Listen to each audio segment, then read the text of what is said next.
Saudara, tahun depan anggaran Bank Indonesia diperkirakan akan defisit. Defisit Bank Sentral diperkirakan mencapai 29,3 triliun rupiah. Kalau defisit artinya saudara, pengeluaran Bank Indonesia akan lebih besar dibanding dengan pendapatannya. Defisit terjadi karena dipengaruhi pengeluaran yang meningkat mulai dari kenaikan biaya operasi moneter hingga kontribusi Bank Indonesia pada program pemulihan ekonomi nasional. Biaya operasi moneter semakin membesar di tengah ketidakpastian global.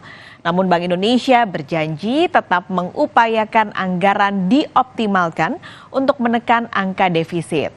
Sementara pada tahun ini Bank Indonesia mencetak surplus. Surplus dipengaruhi optimalisasi penerimaan surat berharga negara, realisasi pembayaran jasa giro pemerintah, dan penerimaan pengelolaan cadangan devisa.